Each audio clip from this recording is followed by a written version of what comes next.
Hi hello ನಮಸ್ಕಾರ ವೀಕ್ಷಕರೇ, unique tech word ಚಾನಲ್ಗೆ ನಿಮಗೆಲ್ಲರಿಗೂ ಸ್ವಾಗತ.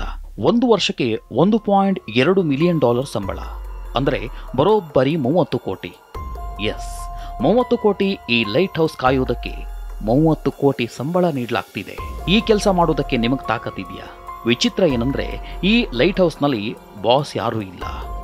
ಮನಸ್ಸು ಬಂದಾಗ ನಿದ್ದೆ ಮಾಡಬಹುದು, ಯಾವಾಗ ಬೇಕಾದರೂ ಹೇಳ್ಬಹುದು, ವ್ಯೂ ಎಂಜಾಯ್ ಮಾಡಬಹುದು, ಫಿಶಿಂಗ್ ಮಾಡಬಹುದು.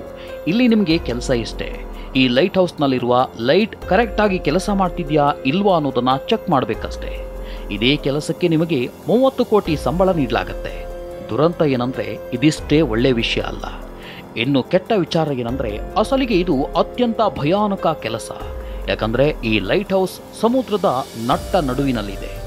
ಎಲ್ಲದಕ್ಕಿಂತ ಹೆಚ್ಚಾಗಿ ಇಲ್ಲಿ ಅಪ್ಪಳಿಸುವ ಭಯಾನಕ ಅಲೆಗಳು ನಿಮ್ಮ ಎದೆಯನ್ನ ಜಲ್ಲನಿಸುವಂತೆ ಮಾಡುತ್ತೆ. ಸ್ವಲ್ಪ ಹೆಚ್ಚು ಕಮ್ಮಿ ಆದರೂ ನಿಮ್ಮ ಜೀವಕ್ಕೆ ಕುತ್ತು ತಪ್ಪಿದ್ದಲ್ಲ. ನೋಡಿ, ಈ ಫೋಟೋವನ್ನ ರೆಸ್ಕ್ಯೂ ಆಪರೇಷನ್ ಮಾಡುವಾಗ ತೆಗೆಯಲಾಗಿತ್ತು. ಸಮುದ್ರದ ಅಲೆಗಳು ಎಷ್ಟು ರಭಸವಾಗಿ ಅಪ್ಪಳಿಸ್ತಿವೆನಂತ ಈ ಫೋಟೋ ನೋಡಿದ ಮೇಲೂ ನಿಮಗೆ ಈ ಕೆಲಸ ಮಾಡುವ ಧೈರ್ಯ ಇದೆಯಾ? ಇದೆಲ್ಲದರ ಮಧ್ಯೆ ಕಾಡುವ ಪ್ರಶ್ನೆ ಏನಂದ್ರೆ, ಸಮುದ್ರದ ನಟ್ಟ ನಡುವಿನಲ್ಲಿ ಈ ಲೈಟ್ ಹೌಸ್ ಮಾಡಿದ್ದಾದ್ರೂ ಯಾಕೆ? ಲೈಟ್ ಹೌಸ್ನ ಲೈಟ್ ಯಾಕೆ ಯಾವಾಗಲೂ ಉರಿತಾ ಇರಬೇಕು? ಇದನ್ನ ತಿಳಿಬೇಕಂದ್ರೆ ಲೈಟ್ ಹೌಸ್ ಶುರುವಾಗಿದ್ದು ಹೇಗೆ ಅನ್ನೋ ಹಿಸ್ಟರಿ ನೋಡಬೇಕು. ಪ್ರಾಚೀನ ಕಾಲದಲ್ಲಿ ಜನ ಸಂಚಾರ ಮಾಡಬೇಕಾದ್ರೆ ಯಾವ ರೋಡ್ ಆಗ್ಲಿ ವಾಹನಗಳು ಆಗ್ಲಿ ಇರ್ತಾ ಇರಲಿಲ್ಲ. ಹೀಗಾಗಿ ಪ್ರಯಾಣಕ್ಕೆ ಅನುಕೂಲವಾದ ದಾರಿ ಅಂದ್ರೆ ಸಮುದ್ರ ಮಾರ್ಗವಾಗಿತ್ತು. ಹೀಗಾಗಿ ಕ್ಯಾಪ್ಟನ್ ಮಾರ್ಷಿಯಸ್ ಭಯಾನಕ ಸಮುದ್ರ ಮಾರ್ಗವನ್ನ ಒಮ್ಮೆ ಅನುಭವಿಸಬೇಕು ಅಂತ ಮಾರ್ಷಿಯಸ್ ಗುರಿಯಾಗಿತ್ತು. ಒಮ್ಮೆ ಮಾರ್ಷಿಯಸ್ ಸಮುದ್ರದಲ್ಲಿ ಹೋಗುವಾಗ ಕಟ್ಟಿಗೆ ಹಡಗು ತುಂಬಾ ಕತ್ತಲೆಯ ಜಾಗದಿಂದ ಸಾಕ್ತಿತ್ತು. ಸಮುದ್ರದ ಅಲೆಗಳಿಂದ ಹಡಗು ಅಲ್ಲಾಡೋದಕ್ಕೆ ಶುರುವಾಗಿತ್ತು. ಹಡಗಲ್ಲಿ ನೀರು ತುಂಬಿಕೊಂಡು ಆ ಹಡಗು ಪಲ್ಟಿ ಹೊಡೆದಿತ್ತು. ಹೀಗಾಗಿ ಇದಕ್ಕೆ ಏನಾದ್ರೂ ಪರಿಹಾರ ಕಂಡು ಹಿಡಿಬೇಕು ಅಂತ ಮಾರ್ಷಿಯಸ್ ಯೋಚಿಸಿದ್ದ.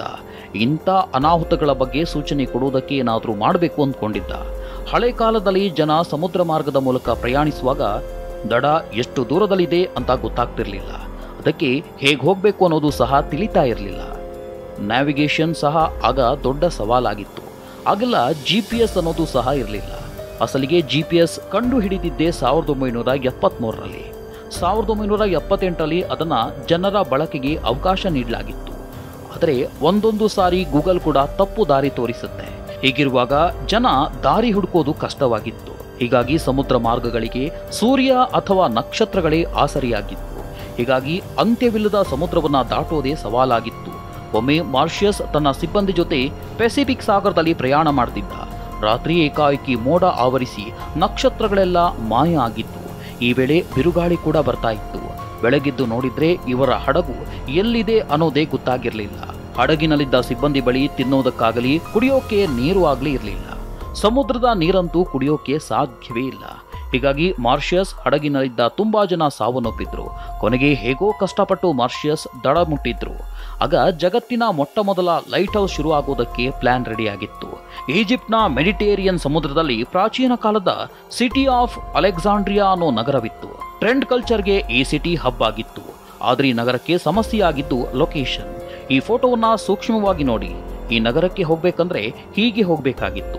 ಮಧ್ಯದಲ್ಲಿ ಅದೆಷ್ಟು ಕಲ್ಲು ಬಂಡೆಗಳಿವೆ ಅಂತ ನೋಡಬಹುದು. ಒಂದು ವೇಳೆ ಟ್ರೇಡ್ ಹಡಗು ರಾತ್ರಿಯಲ್ಲಿ ಈ ನಗರಕ್ಕೆ ಬಂದಾಗ ಈ ಬಂಡೆಗಳಿಗೆ ಡಿಕ್ಕಿ ಹೊಡಿತಾ ಇತ್ತು. ಇದರಿಂದ ಹಡಗು ಮುಳುಗಿ ಎಲ್ಲವೂ ನಾಶವಾಗಿ ಹೋಗ್ತಿತ್ತು. ಹೀಗಾಗಿ ತುಂಬಾ ನಷ್ಟ ಆಗ್ತಿತ್ತು.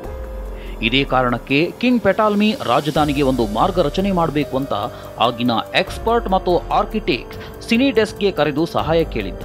ಇವರಿಬ್ಬರು ಸೇರಿ ಒಂದು ಮಾಸ್ಟರ್ ಪ್ಲಾನ್ ಮಾಡಿದ್ರು. ಅದೇನಂದ್ರೆ ಎತ್ತರದ ಗೋಪುರ ಮಾಡಿ ಅದರಲ್ಲಿ ಬೆಳಕು ಕಾಣುವಂತೆ ಮಾಡುವುದು. ಇದೇ ಪ್ಲಾನ್ ಪ್ರಕಾರ ಸಿನಿಡೆಸ್ಕ್ ಕೆಲಸ ಶುರು ಮಾಡಿದ್ದ. ಈ ಮೂಲಕ 384 ಅಡಿ ಎತ್ತರದ ಲೈಟ್ ಹೌಸ್ ನಿರ್ಮಾಣ ಮಾಡಿದ್ರು. ಇದನ್ನ ವೈಟ್ ಮಾರ್ಬಲ್ಗಳಿಂದ ಮಾಡಲಾಗಿತ್ತು. ಆಗ ಈ ಲೈಟ್ ಹೌಸ್ ಮೇಲೆ ದೊಡ್ಡ ಪ್ರಮಾಣದಲ್ಲಿ ಬೆಂಕಿ ಉರಿತಾ ಇತ್ತು. ಇದರ ಡಿಸೈನ್ ಮತ್ತು ಎತ್ತರದಿಂದ ಈ ಲೈಟ್ ಹೌಸ್ ವಿಭಿನ್ನವಾಗಿ ಗುರುತಿಸಿಕೊಂಡಿತ್ತು. ಬೆಂಕಿಯ ಬೆಳಕು ಕಾಣುವುದಕ್ಕೆ ಕನ್ನಡಿಯ ಬಳಕೆ ಮಾಡಲಾಗಿತ್ತು. ಇದರಿಂದ ಹಡಗು ಎಷ್ಟೇ ದೂರ ಇದ್ರೂ ಬೆಂಕಿಯ ಬೆಳಕು ಕಾಣ್ತಾ ಇತ್ತು. ಇಲ್ಲಿಂದ ಲೈಟ್ ಹೌಸ್ ಕಾನ್ಸೆಪ್ಟ್ ಇಡೀ ಜಗತ್ತು ಅಳವಡಿಸಿಕೊಂಡಿತ್ತು. ಮೊದಲೆಲ್ಲ ಲೈಟ್ ಹೌಸ್ಗಳನ್ನ ಸಮುದ್ರದ ದಡದಲ್ಲಿ ಮಾಡಲಾಗ್ತಿತ್ತು. ಸಮಯ ಕಳೆದಂತೆ ಹಡಗುಗಳ ಸಂಚಾರ ಹೆಚ್ಚಾಯಿತು. ಹೀಗಾಗಿ ಸಮುದ್ರದ ಮಧ್ಯದಲ್ಲೇ ಈ ಲೈಟ್ ಹೌಸ್ಗಳನ್ನ ನಿರ್ಮಾಣ ಮಾಡುವುದಕ್ಕೆ ಶುರು ಮಾಡಿದ್ರು. ಕರೆಂಟ್ ಕಂಡು ಹಿಡಿದ ಮೇಲೆ ಈ ಲೈಟ್ ಹೌಸ್ಗಳಲ್ಲಿ ಬೆಂಕಿ ಬದಲಿಗೆ ಲೈಟ್ಗಳನ್ನ ಹಾಕಲಾಗಿತ್ತು. ಲೈಟ್ ಬೆಳಕು ದೂರದಲ್ಲಿ ಬರುವ ಹಡಗುಗಳಿಗೆ ಕಾಣುವುದಕ್ಕೆ ಲೈಟ್ಗಳನ್ನ ಬಳಕೆ ಮಾಡಲಾಗ್ತಿತ್ತು. ಹೀಗಾಗಿ ಲೈಟ್ ಹೌಸ್ ಆವಿಷ್ಕಾರ ಆಗಿತ್ತು. ಇದೇ ರೀತಿಯ ಹೆಚ್ಚಿನ ಮಾಹಿತಿಗಾಗಿ ನಮ್ಮ ಯುನಿಕ್ ಟೆಕ್ ವರ್ಲ್ಡ್ ಚಾನಲ್ ಅನ್ನು ಸಬ್ಸ್ಕ್ರೈಬ್ ಮಾಡಿ. Thank you.